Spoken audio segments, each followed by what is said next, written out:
Keep it alive through these lines I write. I keep it live cause I thrive. I might just blow your mind tonight. I'm so hyped, but it's no hype. From this height, it's direct hits on sight. I'm your type, lend me your ears to show you that there's something in me. I'm not giving up, I'm standing right here, holding these days hostage. And I'll make this my year. We turning fear into love, and the love's in the air. I love doing this cause nothing compares. Nothing can share that same type of feeling when you feeling them flares. They can't catch it, it's havoc. I rip to a tear, switch a scenario. My stereos, I leave them impaired. Variables start to change and they're all in my range. I just gotta grab it, it's all mathematics. Every step is drastic, I make it fantastic. I'm trying to take your breath away. Asthmatic. This is live through the stereo. Go and let it blow, blow through the stereo. I'ma let them know through the stereo. Yo, here we go through the stereo, stereo. This is live through the stereo. Go and let it blow, blow through the stereo. I'ma let them know through the stereo. Yo, here we go through the stereo, stereo. Yeah, just nod your head with it, so explicit and vivid. Every image is intricate, intimate. I put my all into it, no scrimmage and no rules. I'm a pro tool, hear my heartbeat, beat into the vocals. I'm so loco, lost my mind, oh no. It's ponderoso, dope, so no overdose, cause it's dope, yo. Man, this is house grown, mixed with some milestones. So I let the style flow down like the Dow Jones, bringing it with some foul tones, letting the crowd know we getting loud, so it's eardrum rudiments. Yeah, we bring it rude again. Move, little hooligan. Music for tuning in, full time to the 10. I'm on my clock like I told you. I'm doing this for dreams we pursuing. Hey everybody, welcome back to the Anti-Media Radio Show once again with your host Nick Bernabe here on UCY.tv and the antimedia.org/radio. Happy to be back alive and well on this Wednesday, January 31st, 2018. Doesn't it seem like a really long month? Or is that just me? It just seems like January's just been going on forever. Happy to be through January for the most part and, on to the short month. And, maybe we can get the spring started a little early. Hopefully everyone enjoyed the super moon. They were calling it like a million things. Super blood, blue, dark moon. I forget what they called it, but I didn't see it this morning, but I saw it right now when it was coming up over the eastern horizon and it looked really nice. Dark orange, and I guess that's why they call it the blood moon. Looked really cool. A lot of ground to cover tonight, and first order of business is the State of the Union address. I unfortunately tortured myself and made myself watch it, and then as if that weren't enough, I went and watched Bernie Sanders' response to it, and that was tortuously boring as well. Of course, Bernie Sanders at least is a well-intentioned kind of politician, whereas Trump is kind of openly like, yeah, screw everyone except for white Christians or whatever. But the two things really stood out to me from the State of the Union. First, and this was actually pretty awesome, how Trump opened up the speech with praising the Cajun Navy and their kind of community relief efforts going on down in Houston. That was really, really nice. And you guys know me, I don't praise Trump, like I don't, but the fact that he kind of opened that up with the Cajun Navy, that surprised me. Like, I did not think that was coming. And, we've had a few guests on. We had, who was that? I think we had Dan Johnson on the show from We Do Better, which is one of the organizations that actually helped coordinate with the Cajun Navy and provide support for them to help them rescue people. And then a member of our team, Aaron Nelson, he's kind of, I want to get him on the radio show sometime soon, but he's kind of shies away from the camera and the spotlight. But, he was instrumental in helping save thousands of people down there, working with the Cajun Navy and coordinating them with the Coast Guard and other people. So that was basically one of two things that stood out to me. The other thing, of course, is just the lengths to which Trump went to demonize North Korea. I mean, it was just on and on and on and on about how North Korea is so bad to its own people, and North Korea is this and North Korea is that. Yeah, it's like Iraq all over again, man. Yeah, dude. And, there's a great article today on The Intercept, which you can also find over at theantimedia.org on the homepage. Let me pull it up because it also had a great title, too, and the great article. Let's see. Donald Trump's North Korea rhetoric during the State of the Union is an ominous carbon copy of Bush's words about Iraq 15 years ago. Who was this by? John Schwartz, I think. Yeah, John Schwartz at The Intercept, one of their really good writers. But it was, basically Trump took all the stuff out of Bush's playbook that he used as a pretense, or like the precursor to invading Iraq. I'm sure you guys remember that. I remember watching that as a young man. 15 years ago, I was probably like 15 or 16 years old. Yeah, I must have been 16 by then because they do this thing on the same day every year, I guess. I remember watching that, and afterwards, I'm not even playing. I was like, you know what? Like, shit, I'm kind of excited about bombing Iraq. Like, they deserve it. Like, at the time, as a 16-year-old kid whose parents were watching CNN, I pretty much was, like, on board with it. I'm like, yeah, Saddam is an asshole. He's killing babies. He's in bed with Osama bin Laden. He's basically Al-Qaeda. They're manufacturing weapons of mass destruction, this is right after 9/11. Everyone is so fucking scared of their own shadows. They're like, oh shit, like, yeah, we got to just do something. I don't care what it is, just bomb somebody. You know what I'm saying? And look, we're not in that situation right now as with that like post 9/11 thing. But regardless, Trump and before Trump, they've been laying the groundwork for military action against North Korea for a very, very, very long time. In fact, I would say, the moment the Korean War kind of came to its stalemate, because, it hasn't actually officially ended. It's technically still going. It's just like a truce or an armistice or whatever. I would say from the moment the Korean War ended, they just continued on with this anti-North Korean propaganda. Of course, back then it was because they were communists, and now it's because of the rockets and the missiles and that, and, because Kim Jong-un is such a bad guy that, imprisons his own people, as if the United States doesn't have the largest per capita prison population. In fact, the United States prison population dwarfs that of North Korea's. I mean, it's hard to find a moral high ground. I mean, don't get me wrong. Kim Jong-un is a crazy megalomaniac, authoritarian.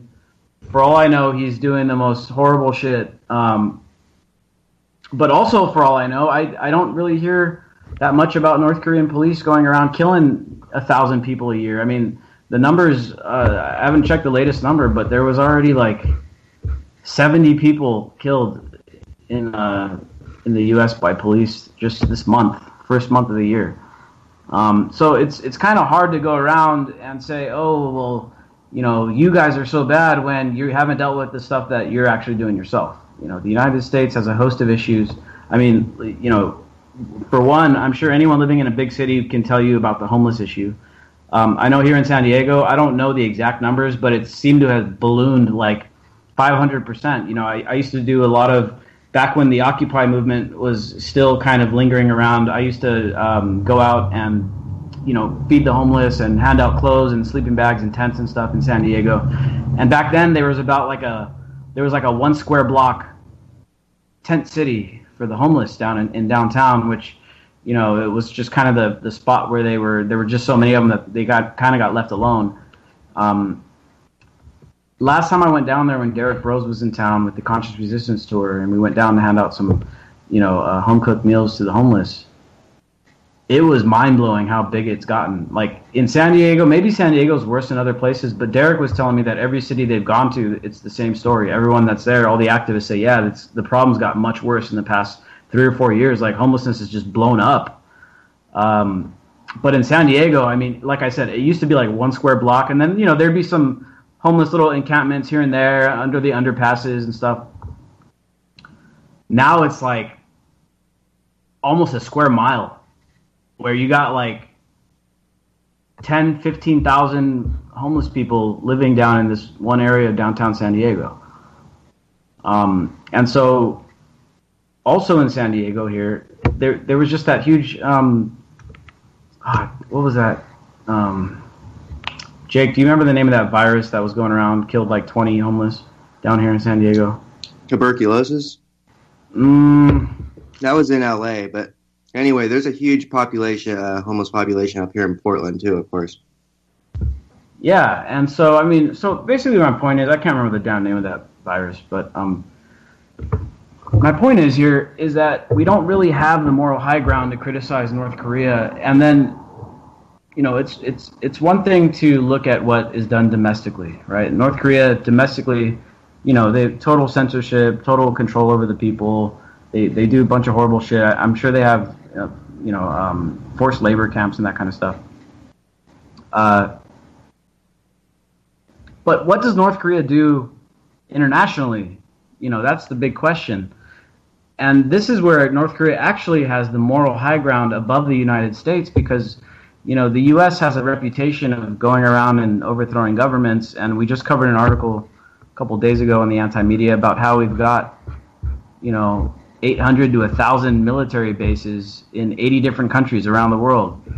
And our recent track record, Iraq, Afghanistan, Libya, Syria, Yemen, Somalia, the meddling that we did in Ukraine. I mean, bunch of different stuff all around. And now, of course, they're focusing in on North Korea. We don't have the moral high ground on international affairs. North Korea is actually, in my opinion,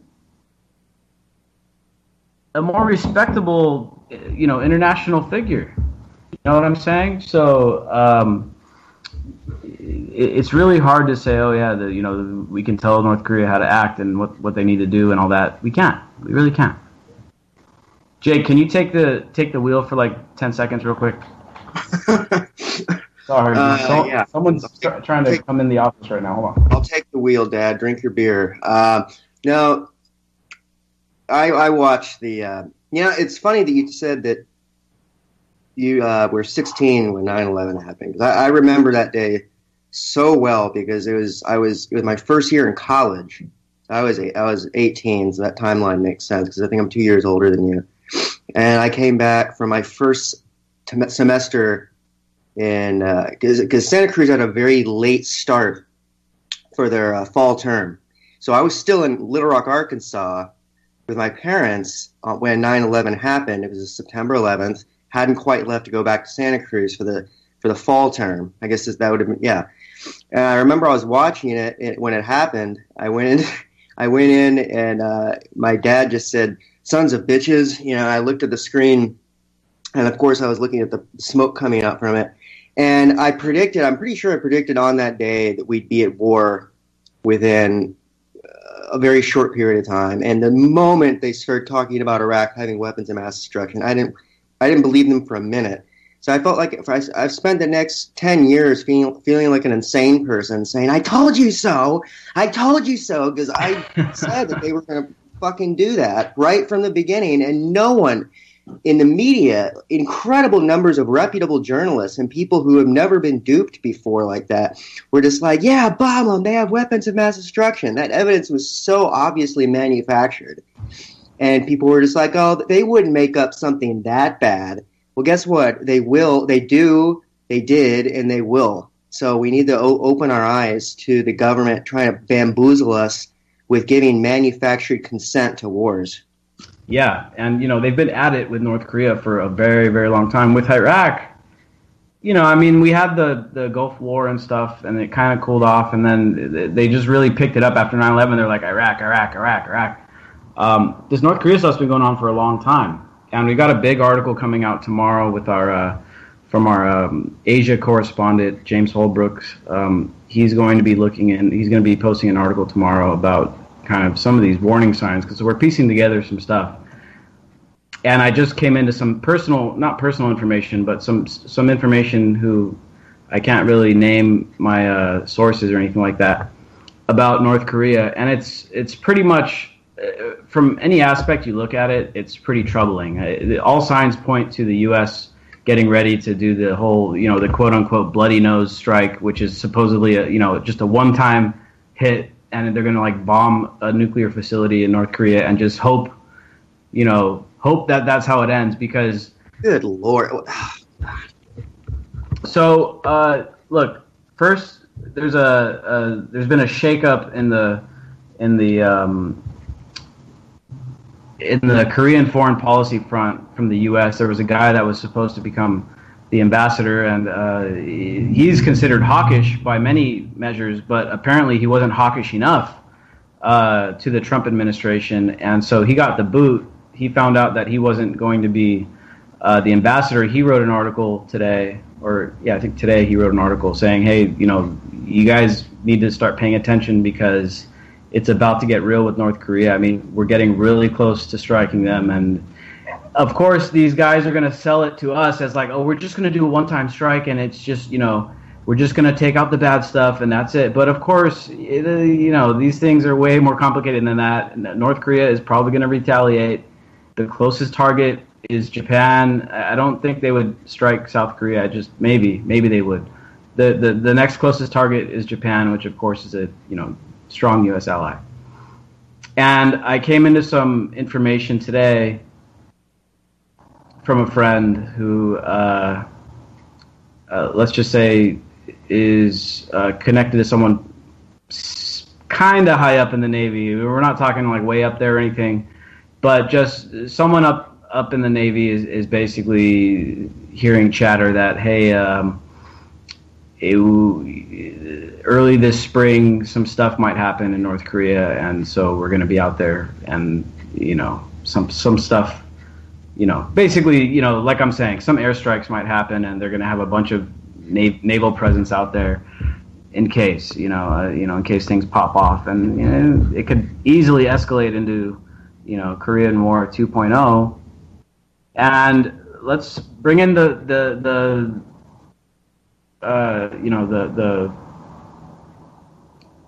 third factor here is China. Now, China's made its stance pretty clear. If North Korea attacks anybody else without being provoked, then China is going to say, China will basically, at least according to them, they'll actually help deal with the North Korean thing, and they'll militarily help step in with a coalition and take out the Kim Jong-un regime. But China also said, hey, look, if somebody attacks North Korea preemptively, like, for instance, if the U.S. were to bomb them, China says that they're going to actually intervene on behalf of North Korea. So, this is a variable that could, change everything. So one little strike on North Korea from the U.S. in some kind of symbolic, like, tough guy, oh, I'm Trump and I bombed, some, their weapons facility or whatever, it could trigger a chain reaction that develops into something much, much, much, much worse, much bigger than any of us want to be, dealing with. And so, there's that. And so that's something we're going to be covering a little more tomorrow on the Anti-Media. Keep an eye out for that article from James. Now, before we move on from North Korea, the last thing from the State of the Union speech that really stood out to me was how Trump kind of paraded this North Korean guy around. Did you watch it, Jake? Yeah, I did. That part was insanely intense propaganda. Like, it was brutally propagandistic, right? And it was just like, this guy, was tortured by North Korea, and all he was trying to do was become a Christian, and he was so, he was starving so bad that he fell asleep on a train track and he got ran over. Like, it was like really, strong, emotional appeal to this guy, right? Yeah, that was intense, definitely. And so then Trump goes on to say, and this is where the irony I guess whoever wrote this speech for Trump didn't realize how ironic it was. But Trump goes on to say how courageous this dude was, and he became basically a refugee, and he made it to America, right? And now he's like upheld as some kind of hero. It's like, wait, isn't Trump like anti-refugee? Isn't Trump anti-immigration? And I looked into it today, and sure enough, North Korea is a country where Trump wanted to ban refugees from coming from. So basically, this guy, he's walking around parading as a hero under his plan. If it were still being upheld, which it isn't, the guy would have been banned from coming in. And now Trump's parading him around like, this North Korean guy is this hero that escaped this horrible situation. The irony is just ridiculous there. And it's just like, what the fuck were these people thinking when they wrote this speech? And then all of a sudden, all the Trump people are like, oh my God, I can't believe this North Korean guy is so brave and he's such a hero. And it's like, yeah, he's also a refugee, and you guys supposedly don't like refugees, right? Yeah, but this is different because, it's just like, oh my God, it's so mind-numbing, the mental gymnastics that people go through to just keep supporting their political team of choice. And so that to me was just the stuff that stood out. And also, along those lines, also the MS-13 thing, and just how he used that to really push down on immigration and stuff, and kind of use it as a pitch to build the wall and all that. MS-13, I know they're active in Central America and stuff, but you really don't hear much about them doing anything in the U.S. There's maybe an isolated case extremely rarely or something, but it's like I don't ever see anything about MS-13. I live in a place where you would think you would actually, I live in the kind of place where I should probably know someone from MS-13, but they're like the North Korea of gangs. They're really fucked up, but they keep themselves. They don't keep themselves, but they have a pretty strict policies about not killing non-gang members. So it's kind of like, yeah, it's fucked up, but they're their own internal fucked up situation. They're not really a huge danger to most of us at all. Interesting. Yeah. See, I don't know enough about it. I never heard of them, so I've never even found a reason to go and research these guys. But it's the Trump and I think Sessions, Jeff Sessions as well, have turned MS-13 into this kind of like talking point where they're using it for their anti-immigration propaganda, and it's like we can't allow immigrants in because what if they might be an MS-13 or whatever. And I know Trump used an example of some kids that snuck in that wound up hurting somebody.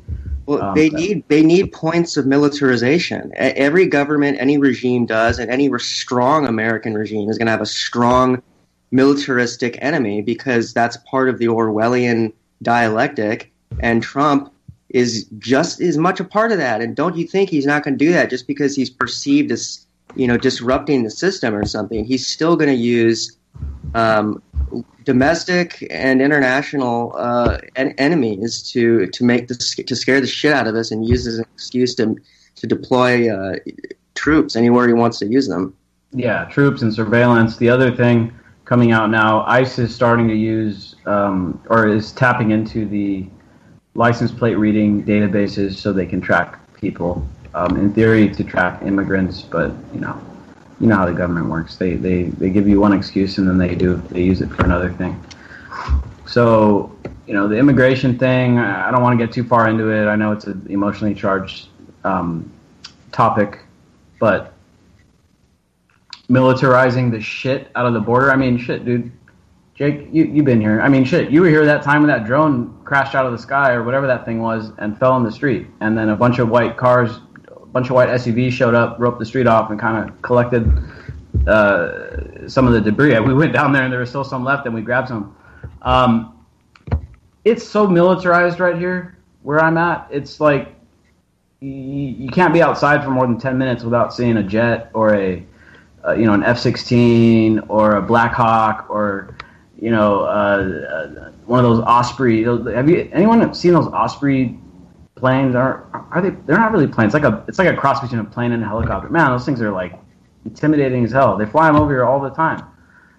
This place is militarized as shit, dude. And I go to Mexico quite often, and coming back across is the biggest pain in the ass, especially if you're driving a car. It's like the main reason I don't go to Mexico more often is because if I want to drive down there, coming back across, it's a 3-hour, 4-hour ordeal, like just sitting in like traffic to wait until they check your passport, check your trunk, look through your shit, ask you questions, see what you're bringing back. I mean, and if you're unlucky, they'll demand that they look through your phones and check your laptop or whatever you have with you. I mean, this stuff is happening now. In fact, a friend of my family, 16-year-old girl, was detained in the line, a U.S. citizen detained without giving any. I mean, they just detained her and her mom for suspicion of something. Isn't that illegal? I mean, seriously. It's a gray area because it, like, you know, technically they're still kind of. It's in between U.S. and Mexico. It's kind of like this autonomous area, and basically the customs in them have free reign to almost do what they want. You know, because you don't really have the rights of a U.S. citizen because you're not on U.S. soil at that point. So they do what they want. And, you know, 16-year-old girl detained with her mom, very traumatic stuff and, you know, life-changing stuff, dude. Like, they don't even like going down there anymore because it was just so messed up, and they have family down there, and so it's bad situation. You know, and so that's what's going on with the immigration debate. And I ran back into that old Ron Paul video from the debate when everyone just shut up after he said it.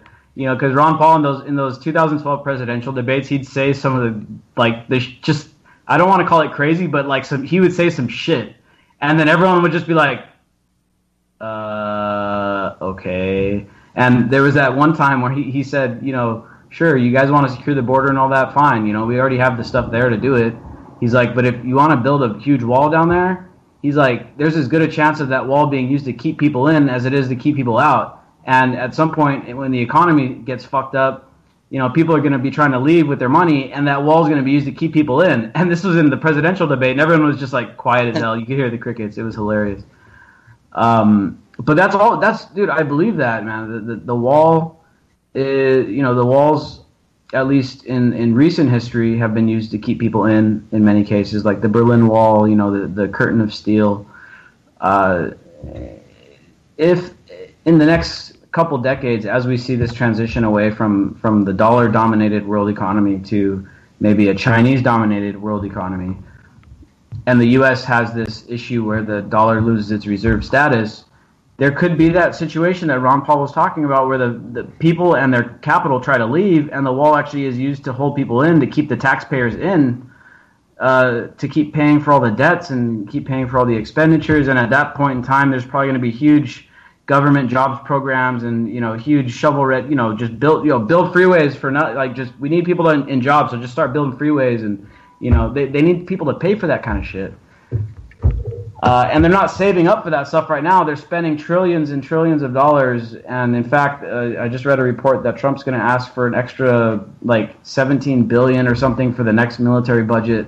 You know, they're not saving money up for hard times. They're spending it on a bunch of dumb shit right now, and shit that, you know, a lot of this military equipment that they're building, you know, these high-tech jets and a lot of the traditional type of, you know, military, you know, machinery and weapons, all that stuff's going to be irrelevant, dude. Like, that stuff's going to be made irrelevant in the next 20 years. So, like, we're spending trillions of dollars on it when we actually are. When the U.S. is actually going to try to go use that stuff in 20 years, when they're trying to fight for, you know, the world economy, the economic wars and all that kind of stuff, all that equipment's going to be irrelevant by then. Yeah, they're going to be fighting, like, advanced artificial intelligence from Russia and China by that point. Exactly. They're totally.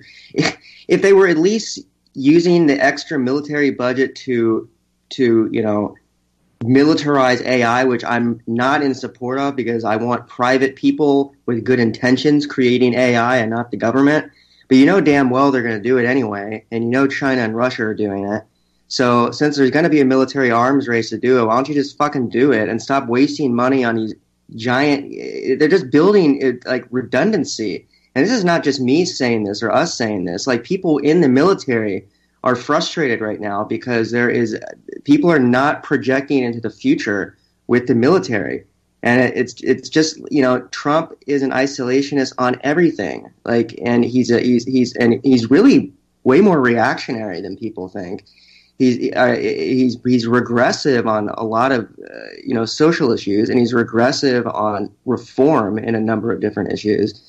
And he's not a future thinking president. He's a fucking insane nationalist of the Andrew. He's a Jacksonian nationalist, basically, which we never expected to become a president, but he is, and no one really knows how to deal with it because no one ever thought Andrew Jackson would become fucking president. Yeah, dude, and part of it, and we touched on this a few shows back about how the U.S. kind of stopped having to compete. When we were competing militarily against the USSR, it kept us having a kind of innovative drive to it and really advancing futuristic weapons and stuff. Once the USSR fell, the US was just like, shit, we don't really have a big enemy anymore, so let's just keep building up, and we're going to build a bunch of weapons that, we may not need, but these military industrial complex guys, they pay our bills, they fund our campaigns and all that stuff, and they obviously have a very deep root in the media. And so they built a bunch of shit like, for instance, MRAPs. Like, they built MRAPs to go into Iraq. MRAPs were largely ineffective in Iraq. And look what ended up happening to them. They said, all right, well, ship them back, give them to the police, let them use them on the streets of America now. And so they just build a bunch of clunky weapons, and like that jet. What's that jet that costs like trillions of dollars? Like, God, it's just ridiculous. F-22 Raptor, I think they call it. I mean, trillions and trillions of dollars they sunk into this thing. It's hardly even operational. And again, by the time we're ready to use it, it's going to be outdated. So the U.S. kind of just grew complacent and said, well, just keep throwing money at stuff. And these guys keep building these pet projects that aren't even applicable.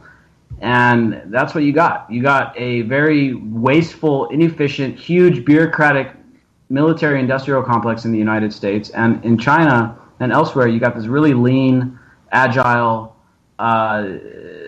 force that relies more on digital and AI and cyber warfare, which is the future. I mean, that you got a bunch of drones out flying around, and you send a cyber attack, take them all down at once. I mean, this is the future of warfare. So we've lost our competitive edge, and now they spent so much money that there's no way that we're ever going to pay it back, and now we're just all kind of saddled with all that debt.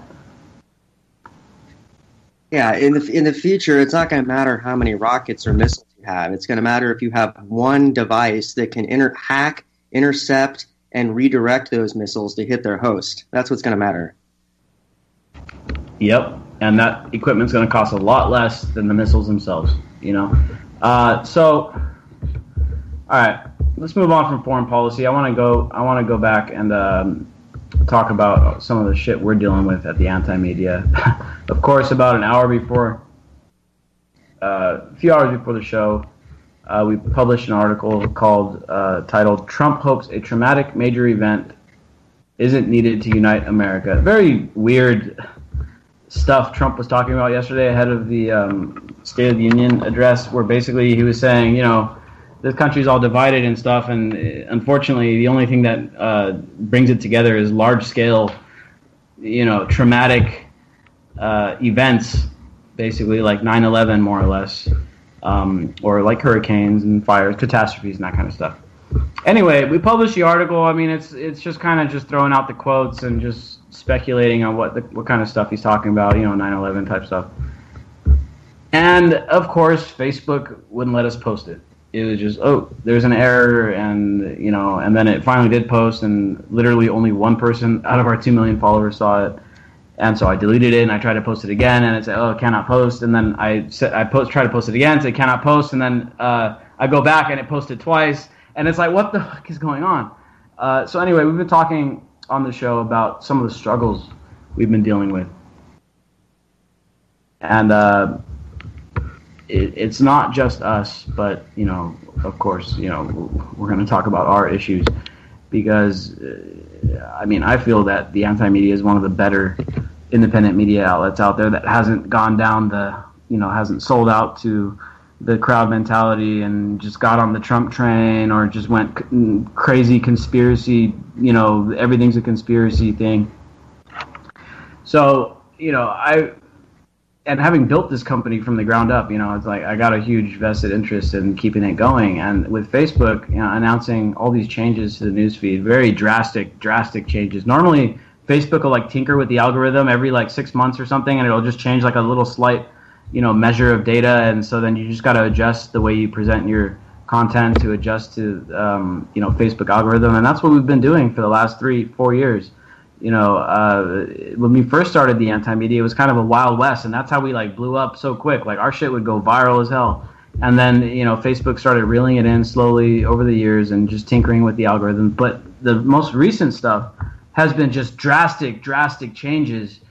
And now, of course, there's a bunch of different factors going into this. Number one, Facebook is just trying to extract as much revenue out of its platform as it can, and so for that it does what it does from a business standpoint, which is at least somewhat understandable. They want to make money, okay, they want to make money, fine. The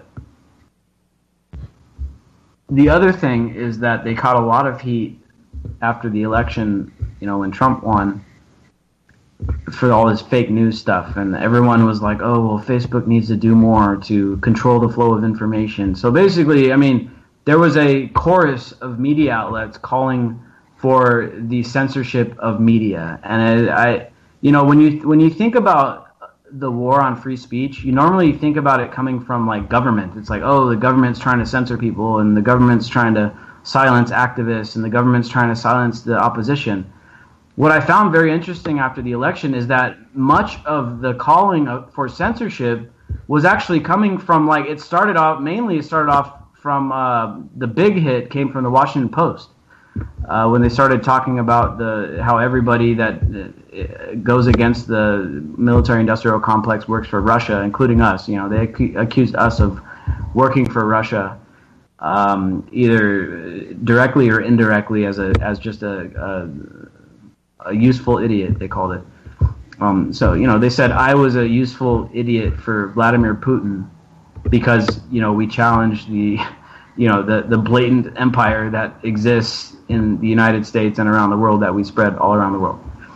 For that, we work for Russia, apparently. And so it was really surprising to me that this call for censorship and controlling of the newsfeed and just filtering out anyone who they deemed unworthy of getting viewership, the fact that it came from mainstream media outlets was just pretty surprising. But then later on, I'm like, well, it kind of makes sense. They're trying to regulate the competition, and that's a pretty common thing in the business world. You get your lobby, and you get your politicians, and you have them regulate your competition, and then gives you a more competitive edge.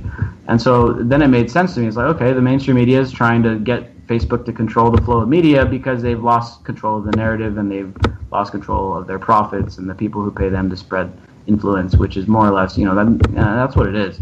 Look, I've been working in this industry for 5 years now. The media business isn't very profitable. It's not.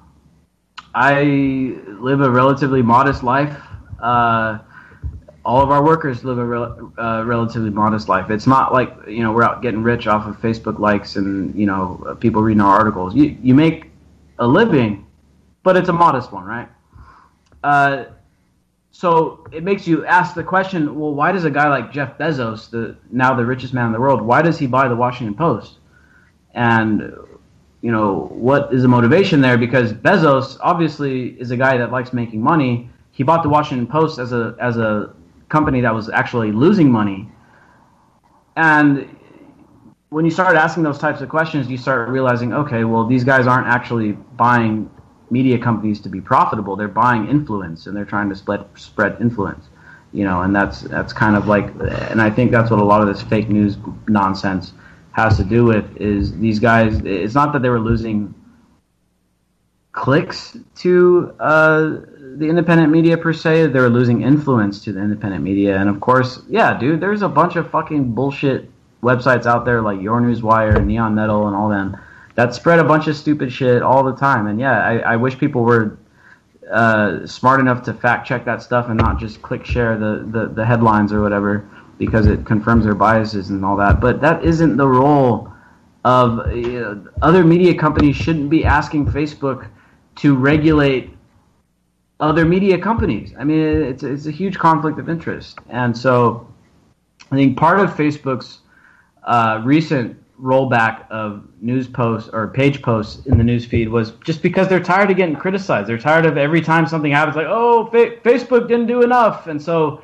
I mean, I get it. I kind of get what they're, doing. It's like, okay, Facebook, like, all right, you guys all want to talk shit? Fuck you then. We're just taking it out. We're taking it all out of the news feed. Fine. Okay. And then now an even more pressing point, headline from today.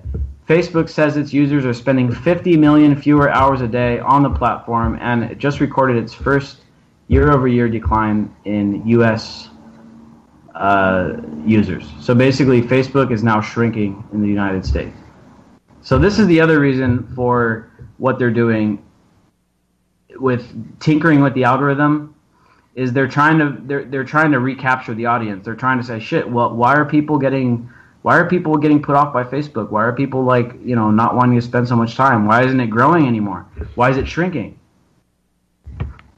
Well, I'll tell you, my honest opinion on why Facebook is now kind of a place. Like, I go on Facebook every single day, and it's just like, fuck, why am I seeing the same 5 posts over and over? And why does it just seem so stale and stagnant?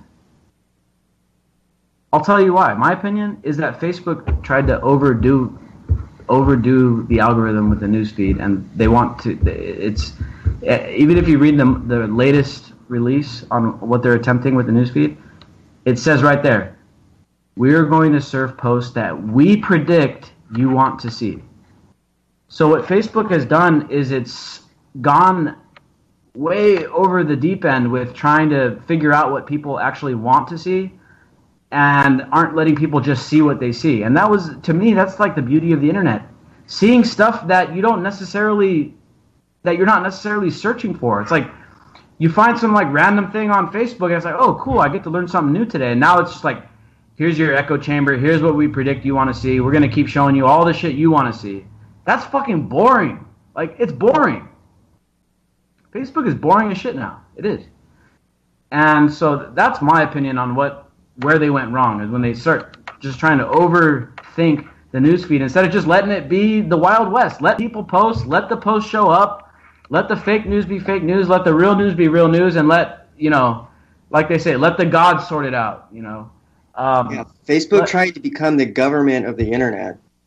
Yeah, dude. Like they tried to be the NSA of the internet, basically, and they overdid it. And now it's like not a human newsfeed anymore. It's like this robotic, algorithmic, AI serving up what they think you want to see. And what it turns out, it's not really what people want to see. What people wanted to see was the Wild West. They want to see whatever shows up, not what they think you want to see. So that's where I think Facebook really fucked up. If they were smart, they would just set everything back to what they had back in. I know when I got started in this stuff, 2012, 2013, it was awesome. It was awesome. It was a fun platform. Yep. If they wanted to recapture the audience, just undo what they've done for the past 4.5, 5 years. Just undo it all and go back. But they're not going to do that. I mean, they're not going to do that. A lot of things have changed since then. They become a public company. They have to extract profit. They have a lot of things to do. Now, the interesting statistic out of this story that I'm talking about here, despite the fact that Facebook is shrinking in the United States, despite the fact that people are spending less time on Facebook, guess what? Their revenue is up pretty well too. So they are making a lot of fucking money. They're making a lot of money. But when they start having users flocking away from it, they're going to be in trouble. Anyway, back to the topic here is how we're dealing with this. Because our entire business plan, the anti-media was born on Facebook. Back when it was the Wild West, we started this fucking organization with one meme that I made on Microsoft Paint. It was like, I look back at it now and I'm like halfway embarrassed and halfway like amazed by that fact that meme went viral and started this whole thing off. But back then it was possible. Now it's not. So we started this off with our whole business model built around Facebook, built on top of it, because it was such a great platform at the time, and it worked out. Like, we built this thing up into, at one time, we were like in the top 7,000 websites in the country. You know, it's kind of dwindled a bit from there. And I remember one time there was a 1 week where we reached 150 million people on Facebook through the Anti-Media Facebook page alone. 150 million people in 1 week. I mean, it was like we had a couple of like super, super viral memes that just went crazy. Those times are gone. Like, they're gone. And so we're now having to adapt. Like I said, over the years, Facebook would tinker with the algorithm every few months, every 6 months. But with these new sweeping changes, it literally has forced us to rethink our whole business model. And I talked about this a bit in the past several shows. It's finally live. We've launched the Anti-Media Patreon page. So if anybody out there listening wants to support us on Patreon, we would love to have you as a supporter. We've set up a couple of tiers of support. If you go to patreon.com/theantimedia, you can go over there and sign up. And we got a couple of different tiers. I'm just going to quickly go over this stuff because I don't want to bore everybody. $1 makes you an anti-mediaite, and basically just kind of gets you into we're going to create a Slack channel, and we're going to be a little more intimate with our communications with our supporters, and you guys can help us find stories worth covering, help us, fact check and all that good stuff. Frontline supporters for $5 basically are going to be a little more like hands-on, and we're going to do monthly video conferences, and you guys can talk to us. And yeah, I mean, we're I'm sure everybody wants to talk to us, but I'm sure some people do. We'll give you back rubs. Yeah, dude, we'll give you digital back rubs and none of that creepy shit like Weinstein, because we don't do that kind of shit around here. Yeah, Anti-Media will be the next big Me Too scandal. Yes. No. $10 makes you a researcher. Basically, our researchers are going to help us pick out stories, help us fact-checking, and then we're going to give like a monthly little workshop where we're going to go over just a bunch of this stuff. We've been doing this for 5 years, and we've learned a bunch of shit about the industry, about the media, about how it works, how to fact-check, how to research. So we'll give like a monthly conference about that, and we'll have cool people like Derek Bros and Carrie Wedler come in and give their tips. And Carrie even talked about wanting to do like meditation, because when you're an activist, when you're a person who's very conscious of all this horrible shit going on in the world, all the wars, all the poverty, all the famine, all the war crimes, and all the other shit going on, that gets to you. Like, it'll get to you. And I know Carrie, she meditates every single morning before she starts work, because it just helps her, get at ease with what's going on and just, really deal with it. And she even talked about doing some yoga instructing and stuff for our $10 a month supporters. So that should be interesting. And then it kind of just scales up from there. And the more you're able to chip in, the little more intimate it gets with, dealing with us and your role. And then we'll give shout outs to all the people who support us, and we'll add you to our website if you support us with $20 or more as like an honorary partner or whatever. I honestly hate like talking about this stuff because I don't like it. It's like kind of an uncomfortable topic. Like, I don't like asking for donations, to be honest. And we never did before because we never had to. But this isn't really a donation. I mean, this is you supporting us for providing a service that you find value in, and we provide stories that most news outlets aren't covering, mainly on foreign policy. And of course, Jake's been doing some fucking awesome coverage on futuristic stuff, AI. These are the topics that are going to be engulfing the world in the coming years, and so it's nice that we're getting a head start on covering this stuff so that you guys listening kind of know it's coming, so you could adjust your lifestyle to it, and maybe come out better off on the other side. Really, that's a lot of what I enjoy about this radio show, is that we can talk about stuff that's incoming. We're not like Jon Stewart where it was like, Obama signed the Monsanto Protection Act yesterday, and here's how awful it is. It'd have been nice if you talked about it a few weeks ahead of time so that we'd know. And, that's kind of what I like doing, is kind of looking forward and seeing what might be on the horizon so people can expect it, people can prepare for it. And that means that people who give a shit will be better off knowing this information and being able to adjust to it. And you'll be the leaders of the leaders of the future, the leaders of the next generation and stuff like that. I mean, hopefully some of you guys will be.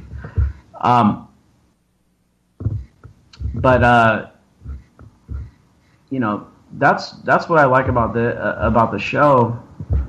And then, of course, people find various different reasons to support us on our website. Even if it's for the memes, we got some fucking awesome memes. So, yeah, if you could support us on Patreon. Oh, yeah, and let me shout out the people who have already pledged their support to us, because we already got like 8 people that are already supporting us. And we just launched it yesterday, so that's already pretty good. Bernadette Cassidy, Diane Pike, Jennifer Depew, Amy H, Sandra Eden, who I actually know, she's a friend of mine here in San Diego, Anthony Rice, Danny F. Quest, News to Share, which is Ford Fisher. I want to have him on the radio show sometime pretty soon. Really interesting guy. He's doing a lot of he's actually making a documentary right now about transhumanism, which, Jake, I know you're interested in as well. So I think it'd be cool to invite him on the show, and I know he'd be down to be on the show. So everybody that's supporting us, thank you very much. And Jake's mom is, according to Jake, is going to support us as well, right? Yeah. I think they're getting in at the $50 level. So I suppose that's awesome, dude. That's huge. Like, that's huge, dude. That's huge. Yeah. I suppose that means you'll be flying them out for like lobster dinners and stuff. Oh yeah, for sure. Every 6 months. Oh yeah, so Nick, you've always been reluctant to fundraise. I mean, I even tried to get you to do a Kickstarter for a anti-media documentary, and you didn't want to because you genuinely don't like fundraising. This is kind of like dire straits, like the big epic moment where we need the true anti-media audience to stand up and help us. And this is like a moment, a test in survival, but also, it's like an intersection in how the company can grow. So this is, if you're listening, you're, an avid anti-media fan, we need you. Obi-Wan. Yeah, dude. And look, let me get a little more brutally honest here. As much of a pain in the ass it is that Facebook went and fucking changed everything up on us, if we're able to come out of this thing on the other side, we're going to be better off. We really are, because we're going to be much more independent, and we're not going to have to be chasing fucking Facebook clicks, which is the most annoying thing in the fucking world. Look, and I know you guys have seen it. I know our listeners have seen the occasional stupid article we put out that we put it out there to get fucking clicks on Facebook. I'm not gonna bullshit anybody, because that's how, according to these algorithms, that's how we have to pay our bills. I don't like chasing after those clicks. I want to cover nothing but the hardest hitting fucking shit that makes people uncomfortable. Not our readers, but like it makes corporations and governments and warmongers uncomfortable. And I want to put out the most in-depth investigations, and I want to put out the most awesome solutions and the most interesting shit.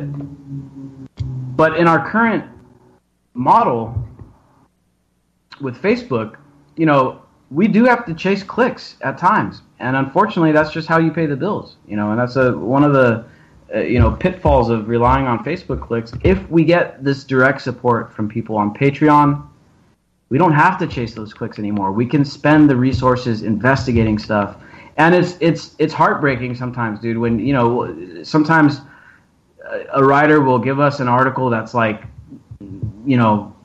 5,000 words, and it's like they put days and days into it, and we're like, oh wow, this is a great article. We post it on Facebook, and it gets like 70 clicks or 50 clicks or even less, and it's like, I've been there. Yeah, dude. I mean, we've all seen it, and I personally have spent so much time on articles only to see them flop. that it really can get to you at times, especially if you go if you get a cold streak and you go like 10 articles in a row and it's like they just flop on Facebook. I mean, not that they're bad articles, but it's just the algorithm. Conversely, when you have a good one that really reaches people and gets out there, man, it's a really great feeling knowing you're reaching that many people, Exactly, dude, exactly. It makes it all worth it, right? Absolutely. So, look, if you can support us on Patreon, please do. If you can't, I totally understand. Please don't feel obligated. Don't feel guilty about it. Everybody doesn't have to support us. We got 2 million followers. I'm sure we're going to get enough people to support us. It'd be great if you could, but it's not mandatory. Maybe if people can't donate financially, maybe just sign up on Steemit and just follow our page when we're on there. Yeah. I'm going to get into that right now. Sorry. Oh, no worries, dude. That's actually the very next step. So we posted an article today, a little dire, just kind of calling to action some of our fundraising stuff, some of our next step, how we're adjusting our business plan, to this Facebook change. Patreon, the first thing. Steemit is number 2. Now, I got some good news on Steemit. Given the fact that we are a big media company and we have a big audience, and I've been able to form a coalition with several other publishers, and I was able to approach Steemit, the people that run the company or the organization. I was able to approach them. I had a call with them today. They are very excited about us moving over there. They've offered to assist us in several different ways. And so it looks pretty promising that we're going to find us a nice base of support over on Steemit. So today after I got off the phone with them, I felt really good. Felt like a huge weight off my shoulder. I think Steemit is really going to help us fill in the gaps in revenue to keep most of our staff on board and not have to do any cutbacks and all that good stuff. Follow us on Steemit, steemit.com/ at the little A email sign, anti-media. And we're going to be posting our introduction post tomorrow. So keep an eye out for that. Upvote it, re-steam it, do all that good stuff, share it, whatever. You can post it on. So we're officially on Steemit now? We're officially on Steemit. We're posting our introduction. Right. Our introduction article is coming out tomorrow. We already have our account set up. And like I said, I talked to some of the guys that run it, and they're super happy about us going over there. They look forward to helping us, be successful. So, really great news on that front. The other thing that you can do to help get around the whole Facebook algorithm stuff is we have a newsletter going that we're really starting to customize and get it fit for each user. I know some people don't want to have an email in their inbox every single day from us. You can set it to come in every week. You can set it to come in just once a month, or you can set it to come every day. If you want it every day, you can get it every day. So there's that. You can go sign up on the newsletter. You can sign up for the newsletter at theantimedia.org. Just scroll down to the bottom of the page, enter your email, and that's pretty much it.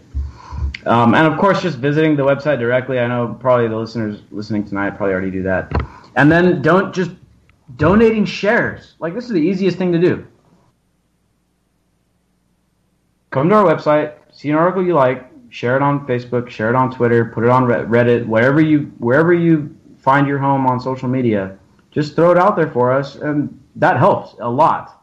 Because we still have ads on the site. We still make money from the traffic. And so just, if you can't afford to donate, if you can't afford to pitch in on Patreon or whatever, that's fine. If you can just donate some shares, that works too. And all this stuff together, Patreon, Steemit, we're still going to be posting stuff on Facebook. We have a big following on Minds.com. We got Twitter, Instagram, and all that stuff. Dude, we're going to be okay. I think we're going to be okay. We're going to keep going. We're going to keep fighting this fight. Thank you all for supporting us all this time. It's been a lot of years, and we'll be back Monday. Peace out. This is live through the stereo. Go and let it blow through the stereo. I'ma let them know through the stereo. Yo, here we go through the stereo. This is live. through the stereo. Go and let it blow, blow through the stereo. I'ma let them know, no, through the stereo. Yo, here we go, go through the stereo, stereo.